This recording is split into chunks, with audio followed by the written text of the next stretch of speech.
सभी को सादर जय जिनेंद्र। आज 6 ढाला की 17वीं क्लास और चौथी ढाल के प्रथम 2 छंद, इसका अभ्यास हम करेंगे। हमने देखा कि हम 4 गति में अनंत काल से जन्म मरण कर रहे हैं और ये जन्म मरण का फेरा चल ही रहा है। हमने चारों गति घूमे, जब देव गति में भी गए तो वहाँ से फिर एकेंद्रीय हो गए। ऐसा हमारा अनादि का प्रवास चल रहा है, सुखी होने का प्रयास, और ये प्रवास चल ही रहा है। और अब हम इसके कारण क्या है, क्योंकि हमारी मान्यता यानी दर्शन श्रद्धान उल्टा है, हमारा ज्ञान उल्टा है और हमारा चारित्र उल्टा है। यानी मिथ्या दर्शन, मिथ्या ज्ञान और मिथ्या चारित्र, ये उल्टे होने से ही हम ये संसार चतुर्गति भ्रमण कर रहे हैं। ऐसा हमने दूसरी ढाल में सीखा। फिर हमने ये देखा कि सुखी होने का उपाय यानी मोक्ष को प्राप्त करने का उपाय क्या है, क्योंकि मोक्ष में ही पूर्ण सुख है। तो मोक्ष को प्राप्त करने का उपाय है मोक्ष मार्ग में लगना। और मोक्ष मार्ग क्या है, तो वही दर्शन, ज्ञान, चारित्र, ये तीनों गुण को क्या कहा, सम्यक दर्शन, सम्यक ज्ञान, सम्यक चारित्राणि मोक्ष मार्ग। तो सम्यक दर्शन का स्वरूप हमने तीसरी ढाल में अच्छे से सीखा है कि सम्यक दर्शन क्या होता है, वो व्यक्ति कैसा होता है, उसका निश्चय सम्यक दर्शन क्या होता है, व्यवहार सम्यक दर्शन क्या होता है। इसका अभ्यास करने के बाद हम अब चौथी ढाल में पहले सम्यक ज्ञान का स्वरूप समझेंगे। सम्यक श्रद्धा धारी पुनि से वह सम्यक ज्ञान, मतलब क्या, सम्यक दर्शन को पहले धारण करके फिर आप सम्यक ज्ञान का सेवन करो। पहले सम्यक दर्शन को प्राप्त करके फिर सम्यक ज्ञान का सेवन करो। वो सम्यक ज्ञान कैसा है, स्वपर अर्थ बहुधर्मजुत, अर्थात जो स्व और पर को, स्वपर अर्थ मतलब वस्तु, अपनी वस्तु और पराई वस्तु को, अपनी कैसी वस्तु है, सभी वस्तुएं अनंत गुणमय है, अनंत गुण वाली वस्तुएं है। जो प्रगटावन भान, वो स्व वस्तु को और पराई वस्तु को एकदम स्पष्टता से झलकाता है। जैसा सूरज आने पर सब चीज़ें स्पष्ट झलकने लग जाती है, वैसे ही सम्यक ज्ञान होने पर सब चीज़ें सस्पष्ट समझ में आने लग जाती है कि स्व चीज़ क्या है, पर चीज़ क्या है। ये सम्यक ज्ञान ही समझ सकता है। इसलिए सम्यक ज्ञान को सूर्य की उपमा दी है, सूर्य की, कि जैसे कि सूरज आने पर अंधकार नाश होता है, वैसे ही सम्यक ज्ञान होने पर अज्ञान, मोह, मिथ्यात्व, है ना, मिथ्या ज्ञान का नाश होता है। ऐसा पहले कहा कि ये सम्यक दर्शन के बाद सम्यक ज्ञान का सेवन करो, और फिर कहा कि वह सम्यक ज्ञान स्व और पर, स्व पर को, सभी वस्तुओं को, स्वयं की वस्तु और पराई वस्तु को, जो अनंत गुणमय वस्तु है, उसको सूर्य के समान झलकाता है। फिर अगले छंद में, पहले छंद में वर्णन चालू हुआ कि सम्यक साथे ज्ञान होय पे भिन्न आराधो। अब यहाँ पे लिख रहे हैं सम्यक दर्शन के साथ ही, सेम टाइम पर सम्यक ज्ञान होता है। ठीक है, सम्यक दर्शन और सम्यक ज्ञान की उत्पत्ति का समय, स्टार्टिंग पॉइंट सेम होता है, याद रखना। तो सम्यक दर्शन और सम्यक ज्ञान साथ में उत्पन्न हुए, सम्यक साथे ज्ञान होय पे भिन्न आराधो, फिर भी इन दोनों को भिन्न भिन्न आराधना, इन दोनों को भिन्न भिन्न समझना, इन दोनों को भिन्नता का इनका श्रद्धान करना कि ये तो भिन्न भिन्न है, एक नहीं समझना, इधर भिन्न आराधो ऐसा लिखा है।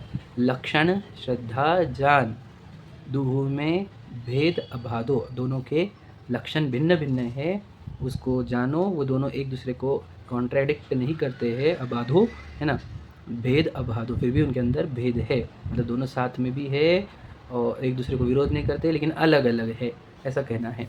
तो सम्यक दर्शन के साथ ही सम्यक ज्ञान होता है। तो सम्यक दर्शन और सम्यक ज्ञान का लक्षण क्या है, ये समझने के लिए पहले हम ये समझेंगे। देखो, हम और आप है चेतन वस्तु, जीव नाम की वस्तु है हम, और उस जीव नाम की वस्तु में अनंत गुण होते हैं, यानी अनंत गुणों से बने हुए ही सभी द्रव्य होते हैं। द्रव्य की परिभाषा ही ये है कि गुणों के समूह को द्रव्य कहते हैं। तो अनंत गुणों से बना हुआ जीव द्रव्य है, जो आप है, जो मैं हूँ। उन अनंत गुणों में से हमारे 3 प्रधान गुण होते हैं, एक श्रद्धान जिसको दर्शन कहा जाता है, फिर एक ज्ञान और एक चारित्र। ये 3 गुण इंपॉर्टेंट, श्रद्धान, ज्ञान, चारित्र। इन श्रद्धा गुण के, ज्ञान गुण के, चारित्र गुण के विपरीत कार्य करने से संसार होता है, यानी मिथ्या दर्शन, ज्ञान, चारित्र नहीं, ठीक है, संसार। और इन 3 गुणों के सम्यक कार्य करने पर मोक्ष होता है, यानी सम्यक दर्शन, ज्ञान, चारित्र। तो ये 3 गुण हमारे प्रधान गुण हैं। उनमें से 2 गुणों की चर्चा अपन यहाँ पर कर रहे हैं। एक है दर्शन गुण, जिसको श्रद्धा गुण भी कहते हैं, और दूसरा है ज्ञान गुण। अब इन दोनों की वर्किंग समझते हैं, कैसे होती है वर्किंग। ये श्रद्धा गुण जो होता है, दर्शन गुण कहते हैं जिसको, इस गुण के अंदर से निरंतर एक कार्य उत्पन्न होता है जिसको पर्याय कहा जाता है। द्रव्य मतलब सत्ता मतलब जीव द्रव्य, गुण मतलब उसका श्रद्धा गुण, एक गुण है उसके अंदर, और उसके अंदर से निरंतर एक वर्किंग, एक कार्य निकलते रहता है, अवस्था निकलती रहती है, उसका नाम होता है पर्याय। तो निरंतर एक अखंड धारा निकल रही है श्रद्धा गुण में से, जो क्या करती है, जो अहमपना स्थापन करती है। अहमपना अर्थात मैंपना, मतलब क्या, वो निरंतर मैं, ये मैं, ये मैं, ये मैं, ये मैं, ऐसा अहमपना उसके अंदर से निकलते रहता है निरंतर। यह मैं, यह मैं, यह मैं। अब ये ही यह मैं पना, ये है श्रद्धा गुण का कार्य। ठीक है, ध्यान से सुन लेना पहले। तो उसका कार्य कैसा है, यह मैं, अहम पना बोला जाता है जिसे, मैं पना कहा जाता है जिसे, एकत्व कहा जाता है जिसे, ऐसे और बहुत सारे शब्द है, लेकिन मैं आपको ईजी रख रहा हूँ कि अहम पना, मैं पना निरंतर निकल रहा है उसमें से। अब उसमें उसको मिथ्या और सम्यक कब कहते हैं, यदि उसका अहम पना जो निकल रहा है, यह मैं, अगर वो देह को यह मैं बोलकर निकल रही है, तो उसको कहा जाता है ये मिथ्या दर्शन है, मिथ्या श्रद्धान है, क्योंकि देह में हूँ नहीं, फिर भी उसका क्या चल रहा है, देह में, जैसे विशाल में, पुरुष में, लड़का में, लड़की में, है ना, सुंदर में, कुरूप में, जो अपन दूसरे में, सुखी दुखी में, रंग कराव, ऐसा आया ना वो। तो यह मैं जो निकल रहा है निरंतर, वो किस में निकल रहा है, देह में, इसलिए उस श्रद्धान को मिथ्या दर्शन कहा जाता है ना, मिथ्या श्रद्धान कहा जाता है। अब उसी में से वो जो निकल रहा है यह मैं, यदि वो जीव को यानी आत्मा को निकले कि ये आत्मा ही मैं हूँ, यह आत्मा ही मैं हूँ, ये चैतन्य वस्तु ही मैं हूँ, तो अब ये श्रद्धा गुण सम्यक काम कर रहा है, प्रशंसनीय कार्य कर रहा है, क्योंकि उसने अब क्या किया, जो एक्चुअल में जो मैं हूँ उसी के अंदर वो मैं पना स्थापन कर रहा है, अहम पना स्थापन कर रहा है कि देखो ये जो आत्मा यही मैं हूँ, यह मैं किस में, आत्मा में। तो यही जब वो आत्मा में मैं पना स्थापन करता है, इसका नाम सम्यक दर्शन है, जो अपने तीसरे डाल में पढ़ा था, सुना था कि ये सम्यक दर्शन होता है। आत्मा में मैं पना स्थापन होना वो सम्यक दर्शन है, और जो अपन तीसरे ढाल में पढ़ा था, और देह में मैं पना स्थापन होना वही मिथ्या दर्शन है। ठीक है, मिथ्या दर्शन यानी श्रद्धा उनका कार्य समझा आपको कि यह मैं जो निकलता है वो कार्य है श्रद्धा गुण का। अब ज्ञान गुण का कार्य समझते हैं। ज्ञान गुण का कार्य निकलता है तो उसमें से क्या निकलता है, जानन जानन जानन जानन, निरंतर, मतलब क्या, जब वो एक निरंतर एक धारा निकलती रहती है और जिसमें जानना जानना जानना होता है। जैसे पहले आपने पहली ढाल को जाना, फिर दूसरी ढाल को, फिर तीसरी ढाल को, या अभी शुरुआत में वीडियो के पहले कुछ अलग जान रहे थे, वीडियो के दूसरे मिनट में कुछ अलग जान रहे थे, तीसरे मिनट में अलग जान, तो जानन जानन जानन जानन निरंतर जो निकलता है वो ज्ञान गुण में से निकलता है। ये सिर्फ आत्मा के अंदर ही ज्ञान नाम का गुण, ज्ञान नाम का, उस ज्ञान गुण में से निरंतर जानन जानन जानन जानू जानू जानू जानू रूप जो कार्य निकलता है, पर्याय निकलती है, उसको ज्ञान गुण के पर्याय बोलते हैं। ठीक है, अब वही ज्ञान गुण की पर्याय यदि शरीर को शरीर और आत्मा को आत्मा ऐसा जानती है, मतलब बराबर जान रही है, वो राइट जान रही है, तो उस ज्ञान को सम्यक ज्ञान कहा जाता है कि देखो ये शरीर को भी शरीर जान रही है और आत्मा को भी आत्मा जान रही है। और यदि वह ज्ञान गुण की पर्याय शरीर को ही मैं जान रही है, ये सब संयोगों को मेरे जान रही है ना, तो ये ज्ञान गुण की पर्याय विपरीत कार्य करती है, इसी ज्ञान को मिथ्या ज्ञान कहा जाता है कि वो ज्ञान गुण की पर्याय प्रॉपर वर्क नहीं कर रही, वो ज्ञान की पर्याय देह को नहीं जान रही कि ये मिट्टी का है और मैं चेतन हूँ, ये नहीं जान रही, तो वह ज्ञान गुण की पर्याय विपरीत कार्य कर रही है, समझ में, तो उसको कहा गया मिथ्या ज्ञान। और वही ज्ञान अगर सही जान रहा है कि देह को देह जान रहा है, संयोगों को संयोग जान रहा है, अपने को चेतन वस्तु जान रहा है, तो उस ज्ञान को सम्यक ज्ञान कहा है। तो ये सम्यक दर्शन का लक्षण और सम्यक ज्ञान का लक्षण अभी आपको बताया कि लक्षण भेद है दोनों में। सम्यक दर्शन क्या करता है, अहमपना स्थापन करता है कि यह मैं, और सम्यक ज्ञान क्या करता है, जान लेता है, जानकारी, जिसको जानकारी कहेंगे, नॉलेज कहेंगे, समझ कहेंगे, अंडरस्टैंडिंग कहेंगे, वो होता है निरंतर एक समझ की, अंडरस्टैंडिंग की एक धारा जो बहती है, वो ज्ञान गुण की पर्याय है। और अहमपना स्थापन होता है वह यह श्रद्धा गुण का कार्य होता है। ठीक है, तो ये ऐसा सम्यक दर्शन और सम्यक ज्ञान का लक्षण श्रद्धा जान, लक्षण क्या, श्रद्धा किसका, सम्यक दर्शन का, और जान किसका लक्षण है, सम्यक ज्ञान का, दोनों में भेद अबाध हो। ठीक है, अभी सम्यक दर्शन सम्यक ज्ञान का लक्षण समझ में आ गया। अब सम्यक ज्ञान मतलब क्या, देखो जो सही जान रहा है, जो राइट जान रहा है, जो करेक्ट जान रहा है, वो सम्यक ज्ञान हुआ। ठीक है, अभी सम्यक ज्ञान के भेद बताना चालू करेंगे कि सम्यक ज्ञान के भेद क्या है। तास भेद जो है परोक्ष पर तचित न माही, मतलब क्या, उस सम्यक ज्ञान के दो भेद है, परोक्ष और प्रत्यक्ष। परोक्ष का अर्थ होता है जो डायरेक्ट नहीं है, इनडायरेक्ट है, उसको कहते हैं परोक्ष, और जो डायरेक्ट होता है उसको कहा जाता है प्रत्यक्ष। सिंपल है एकदम, इंग्लिश में बोल रहा हूँ तो क्लियर हो जाएगा। प्रत्यक्ष मतलब डायरेक्ट, परोक्ष मतलब इनडायरेक्ट। तो ये दो प्रकार के सम्यक ज्ञान के भेद है। तो उस परोक्ष ज्ञान के भी दो भेद है ना, परोक्ष ज्ञान के दो भेद है, मति ज्ञान, श्रुत ज्ञान। अब ये क्या होते हैं वो समझते हैं अपन। देखो, इनडायरेक्ट मतलब परोक्ष ज्ञान मतलब क्या, इनडायरेक्ट ज्ञान मतलब जिस ज्ञान में इंद्रिय और मन की सहायता हो उस ज्ञान को परोक्ष ज्ञान कहा जाता है ना। इंद्रिय और मन की सहायता हो उस ज्ञान में क्या कहते हैं, उस ज्ञान को परोक्ष ज्ञान कहते हैं। और जिस ज्ञान में इंद्रिय और मन की सहायता नहीं लगेगी उसको प्रत्यक्ष ज्ञान कहा जाएगा। सिंपल है, देखो, है ना। इंद्रिय और मन की सहायता मतलब निमित्त की अपेक्षा से, इंद्रिय मन निमित्त हो जहाँ पर, वहाँ पर कहा जाता है परोक्ष ज्ञान। जहाँ इंद्रिय और मन का निमित्त नहीं है उसको प्रत्यक्ष ज्ञान कहा जाता है। अब ये इंद्रिय और मन का निमित्त मतलब क्या, अब मति ज्ञान, शुद्ध ज्ञान, परोक्ष ज्ञान के दो भेद है ना, मति ज्ञान, शुद्ध ज्ञान। तो उस मति ज्ञान को समझते हैं। मति ज्ञान का अर्थ यह है जो इंद्रिय और मन के निमित्त से उत्पन्न होता है वो मति ज्ञान। मतलब क्या, देखो, ज्ञान निकलता कहाँ से, आत्मा में से ही। ज्ञान तो आत्मा में से ही निकलता है, याद रखना। ज्ञान गुण की पर्याय ज्ञान गुण में से निकलेंगी और ज्ञान गुण आत्मा में है, शरीर में तो नहीं है। शरीर तो मिट्टी का है, तो मिट्टी में ज्ञान गुण नहीं है तो उसमें से जानने वाली पर्याय नहीं निकलती, तो आत्मा में से ही निकलता है। लेकिन वो ज्ञान क्या हुआ है, कमज़ोर है।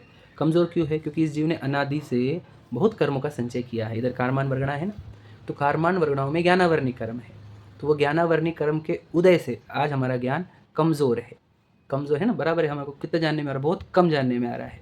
तो ये ज्ञान कमज़ोर जो है, वो कमज़ोर ज्ञान डायरेक्टली अपने आत्मा में से नहीं जान पा रहा, तो वो क्या होता है, उसका जो जानना होता है वो इंद्रियों के निमित्त से ही होता है। मतलब क्या, इसको जब भी जानना होगा तो कोई ना कोई एक इंद्रिय निमित्त पड़ती है। और इसको देखने का है तो फिर उसको आँखें निमित्त पड़ेगी, सुनने का है तो फिर कान निमित्त पड़ेंगे, सूंघना है तो मतलब गंध का ज्ञान करना है तो नाक निमित्त पड़ेंगे, वर्ण का ज्ञान करना है तो आँखें निमित्त पड़ेगी, शब्द का ज्ञान करना है तो कान, रस का ज्ञान करना है तो जिह्वा, और स्पर्श का ज्ञान करना है तो ये शरीर लगेगा उसको। तो ये ज्ञान, जिस ज्ञान में इंद्रिया निमित्त हो उस ज्ञान को मति ज्ञान कहा जाता है। मति ज्ञान, ठीक है। तो वहाँ पर इंद्रियों का सहायता, मन के विचार करके जो जानना होता है वो मति ज्ञान में होता है, ठीक है।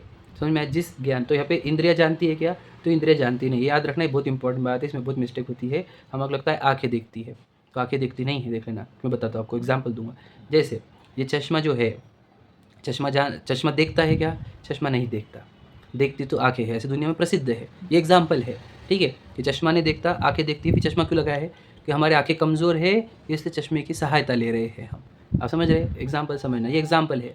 और फैक्ट ये है, मतलब या सिद्धांत ये है कि जानता भी आँखों के पीछे जो आत्मा है वो जान रहा है, आँखें नहीं जानती। और वो कमज़ोर है ज्ञान, उसको आँखों का सहारा लेना पड़ा, मतलब आँखों के छेद, अब छिद्र होते हैं इंद्रियों के, उन छेदों के माध्यम से वो जान रहा है, और आँखें भी कमज़ोर है तो चश्मा भी लगा लिया। मतलब सोचो ज्ञान कितना कमज़ोर हो गया। तो जानने वाला तो आत्मा ही होता है, इंद्रिया नहीं जानती। मैं आपको एग्जाम्पल देता हूँ, जैसे अगर आप कुछ सोच रहे हो तो आँखें खुली है, लेकिन आँखों के सामने आपको कुछ भी समझ में नहीं आता, तो आँखों से जाना क्या, नहीं, ज्ञान उधर गया सोचने में, तो वो ज्ञान ने सोचने वाली चीज़ को जाना, लेकिन आँखों के सामने की चीज़ों को नहीं जाना। जब आप सुनते हो तब भी तो ध्यान से सुनते हो, तो आँखों के सामने कुछ चीज़ें आके भी चली गई तो आपको समझ में नहीं आती, क्योंकि आपका ज्ञान वो सुनने में लगा हुआ है। जब आप सुनते हो, है ना, जब गहराई से, तब भी आँखों के सामने से कोई चीज़ चली जाएगी तो आपको समझ में नहीं आएगा। या फिर कुछ देख रहे हो गौर से, तो कोई लोग आवाज़ भी देंगे तो सुनाई नहीं दे रहा, क्योंकि ज्ञान अपना आँखों की ओर है, कान की ओर नहीं है। इसका अर्थ क्या है, इंद्रियां नहीं जानती, जो अंदर का ज्ञायक है, ज्ञान है, आत्मा है, वह जानता है। समझ रहे, तो इंद्रियां नहीं जानती, अंदर का आत्मा जानता है। ये बहुत बड़ा सिद्धांत है, जो समझ लेना। तो क्योंकि ज्ञान गुण की परे कहाँ से निकलेगी, आत्मा में से निकलेगी। तो शरीर का कोई भी अंग जानता है कि देखो हाथ पैर, ये स्किन, ये दांत, हाथ, नाक, आँखें, है ना, बाल, हड्डी, मांस, चमड़ा, इसमें से कोई भी चीज़ जानती नहीं, जानने की पर्याय इसमें से निकलती नहीं, जानने की पर्याय आत्मा में से ही निकलती है। तो ये आत्मा नाम की वस्तु में से ज्ञान गुण की पर्याय निकलती है। और कमज़ोर ज्ञान अगर है तो उसको इंद्रिय के छिद्र से ही ज्ञान होता है ना। इंद्रिय के छिद्र के सिवा वो कई ज्ञान होता नहीं उसको, तो वो इंद्रिय और मन की सहायता लेता है, तो वो हो गया मति ज्ञान। और श्रुत ज्ञान क्या होता है, कि जो इंद्रियों के माध्यम से जाना, उसी को आधार लेकर दूसरा ज्ञान जो होता है उसको कहते हैं श्रुत ज्ञान। क्या कहा वापस एक बार, इंद्रियों के माध्यम से जो जाना, उसी के आधार पर दूसरा कुछ जानने में आता है, उसको कहते हैं श्रुत ज्ञान। जैसे दृष्टांत दिया है वैसे टेक्स्ट में, आप देख लेना। क्या कि हमने किसी ने पढ़ा कि बंदर, तो बंदर क्या है, ब अक्षर है, न, द, र, ये सब अक्षर है। अब हमने पढ़े क्या, किससे पढ़े, वो आँखों से, ठीक है, आँखों से पढ़ा ब, न, द, र, ठीक है। और फिर या फिर कान से सुना होगा, क्या बंदर किसी ने बोला। अब देखो हमने अक्षर पढ़े हैं, पढ़े भी अक्षर है, सुने भी अक्षर है, बराबर है। तो ये अक्षरात्मक ज्ञान हुआ, मतलब समझा। तो पहले अपने क्या कि अपने सुने क्या है, एक तो आँखों से पढ़ा होगा, कान से सुना होगा, तो ये दोनों क्या हो गए, मति ज्ञान हो गए, ठीक है।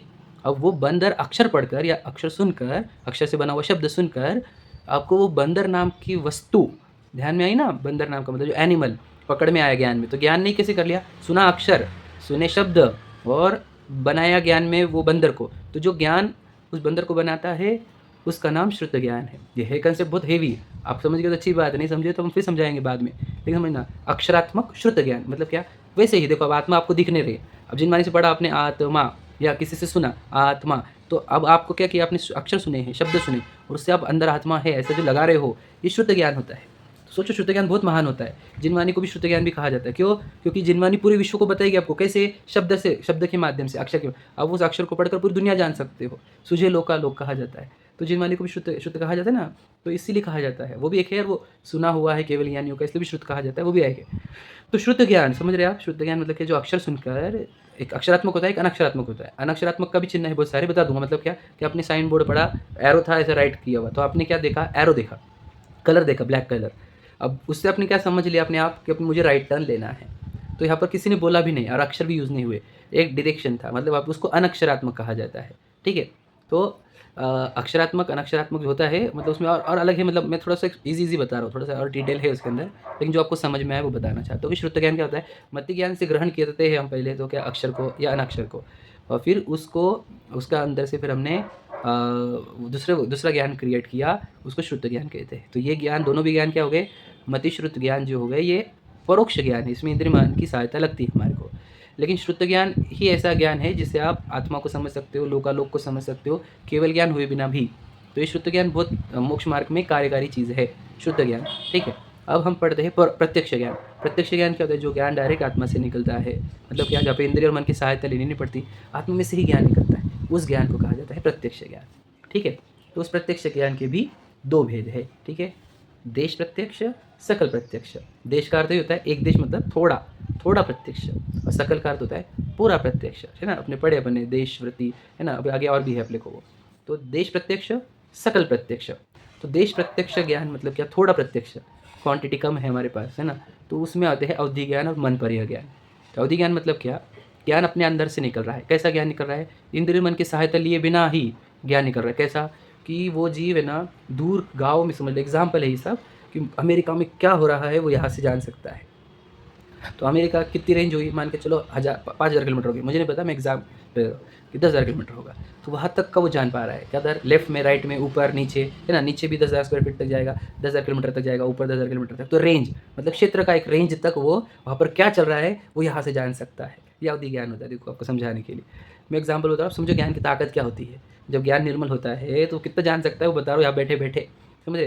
तो अवधि ज्ञान का उपयोग लगाना पड़ता है उसको, तो वो इतने रेंज का जान पा रहा है, सोचो। और वही अवधि ज्ञान फिर बाद में ये क्षेत्र की रेंज बताई, फिर काल की रेंज भी, मतलब क्या, यहाँ पे बैठे बैठे वो भूतकाल में क्या हुआ था वो जान सकता है, और भविष्य में क्या होने वाला है, कुछ रेंज तक, पूरा नहीं, कुछ रेंज तक, मतलब क्या, मान के चलो 500 साल पुराने की उसकी रेंज होगी, तो 500 साल पुराना भी जा सकता है, 500 साल आगे का भी जान सकता है, यहाँ बैठे बैठे। ये काल की मर्यादा हुई, है ना। अवधि का अर्थ होता है मर्यादा, रेंज, कि वो कुछ रेंज तक जान सकेगा, अवधि ज्ञान बोला जाता है। जैसे अवधि मतलब रेंज, आयाम, थोड़े से मतलब इतने तक जान। तो द्रव्य का बताया, कितने कितने कितने चीज़ों को जान सकता है वो द्रव्य है। कितनी दूर तक जा सकता है ज्ञान उसका, वो क्षेत्र है। कितनी टाइम तक पास हो सकता है वो है काल। और भाव, कितने डिटेल में जान सकता है वो होता है भाव। तो ये ऐसा ज्ञान अपने अंदर उत्पन्न होता है, अवधि ज्ञान। ये तो स्वर्ग के देव नारकियों को जन्म से ही मिल जाता है ना। वो को अवधि में भी आ सकता है, स्व अवधि में भी आ सकता है, किसी का मैं बताऊंगा आगे डिटेल में। तो अवधि ज्ञान किसी मनुष्य में किसी को तप से मिलता है, किसी को ऐसे भी मिलता है।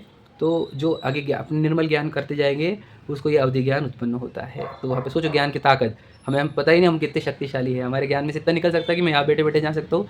अभी तो हमने अवधि ज्ञान की बात करी, हम तो केवल ज्ञान की भी बात करने वाले हैं। वो तो कितना महान होगा, विचार करो। फिर चौथा होता है मनोपर्य ज्ञान, मतलब या फिर प्रत्यक्ष ज्ञान में, देश प्रत्यक्ष में दूसरा ज्ञान होता है मनोपर्य ज्ञान। अभी मनोपर्य ज्ञान क्या होता है कि जो मुनिराज होते हैं, जो मोक्ष मार्ग में आगे बढ़ रहे हैं, है ना, जो आत्मध्यान में लीन रहते हैं, ऐसे ऐसे उनकी विशुद्धि जो बढ़ती जाती है, भावों में राग जो घटते जाता है, उसके कारण उनके अंदर ये ज्ञान उत्पन्न होता है। इसी मुनिराजों को उत्पन्न होता है, बाकी किसी को नहीं। वो भी आत्मध्यान में बढ़ने वाले, मोक्ष मार्ग में आगे बढ़ने वाले, है ना, उन मुनिराजों को ही उत्पन्न होता है। आत्मध्यान की विशुद्धि से, निरंतर आत्मध्यान की विशुद्धि से ऐसा मनोपर्य ज्ञान उत्पन्न हो जाता है कि वे दूसरों के मन में चलने वाले रूपी, अवधि ज्ञान हो या मनोपर्य ज्ञान, रूपी पदार्थों को जान लेते हैं। मतलब क्या, दूसरों के मन में और जो भी पुद्गल के संबंधी विचार कर रहा है वो सब जान सकते हैं वो। मतलब दूसरों के मन की बात जो हम बोलते हैं आजकल, वो उनके मन का जान ले। तो ये अवधि, ये मनोपर्य ज्ञान होता है जो मुनिराजों को मोक्ष मार्ग में आगे बढ़ने पर उत्पन्न होता है।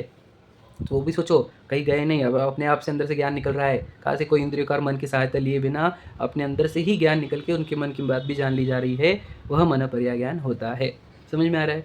तो सोचो ज्ञान कितना ज़बरदस्त गुण है हमारा, हम तो पहचानते ही नहीं। देखो आप प्रभु पतित पावन में भी लिखा है कि भव विकट वन में कर्म बेरी ज्ञान धन मेरो हर्यो। समझ रहे? अब हमारा धन एक्चुअल में ज्ञान है।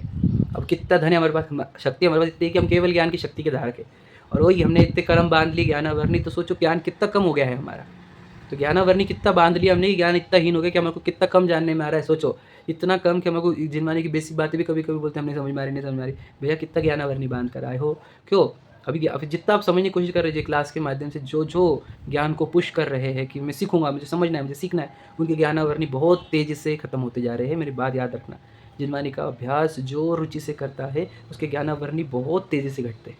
और अगर ज्ञान की अनुमोदना, कुछ लोग ज्ञान की अनुमोदना कर रहे हैं, ये प्रतियोगिता का अनुमोदना कर रहे हैं, अनुमोदना राशि भी दे रहे हैं, वो भी ज्ञानावरणी को तीव्रता से नाश कर रहे हैं, क्योंकि 4 दान में ज्ञान दान को महान कहा। तो ज्ञान ही धन है हमारा, ज्ञान ही एक्चुअल प्रॉपर्टी मेरी है ना। और हम वो बढ़ा नहीं रहे और हम धन बढ़ा रहे, वो मिट्टी की प्रॉपर्टी बढ़ा रहे हैं। वो प्रॉपर्टी काम में नहीं आएगी, ज्ञान धन काम में आएगा। तो ज्ञान धन अपने अंदर से निकलता है। सोचो वो ज्ञान, अब वो हमारे पास प्रॉपर्टी रही, हम इसको मिसयूज़ कर रहे हैं क्या? उसको पराये पदार्थ में जानने में, विषयों में जानने में, फालतू चीज़ों में, टेलीविज़न में, मोबाइल में, वो न्यूज़ चैनल्स में, वो गंदे गंदे वो वीडियोज़ और वो वेब सीरीज़ और वो वायलेंट चीज़ें, ख़राब चीज़ों में व्यस्त कर रहे हैं उस ज्ञान को। बहुत मिसयूज़ चल रहा है। फिर याद रखना, इतना तीव्र ज्ञान अगर नहीं बनेगा, एक इंद्रिय निगोद बनना पड़ेगा। तो उस ज्ञान का दुरुपयोग मत करो। ज्ञान अंदर से निकल रहा है, सोचो आत्मा में से ज्ञान निकलते रहता है प्रत्येक समय पर। आज हमने कमज़ोर करके उसको मतिश्रुत कर दिया है।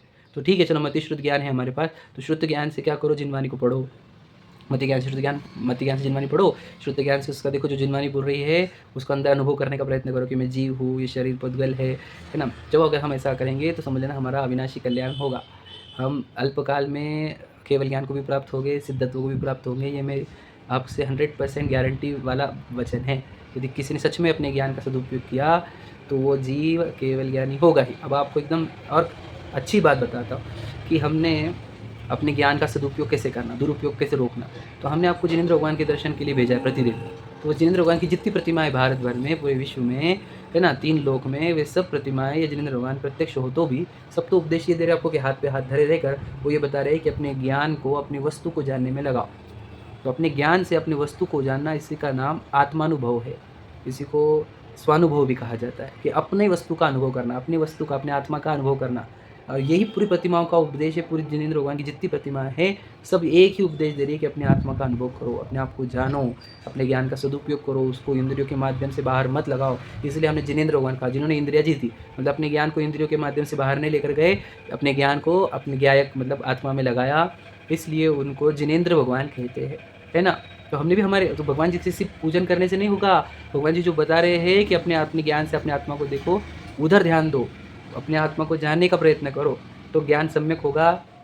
वही ज्ञान बाद में केवल ज्ञान को प्राप्त होगा, ज्ञानावरणी नाश होगा, हम सिद्ध बनेंगे। ऐसी ही भावना हमारी है। सभी जन उस सम्यक ज्ञान, सम्यक दर्शन को प्राप्त करें और सम्यक ज्ञान को प्रकट करके अपने ज्ञान को अनंत विस्तार को प्राप्त हो, अनंत धनवान हो जाए ज्ञान से। ऐसी हमारी मंगल भावना है। चलिए, जय जिनेंद्र।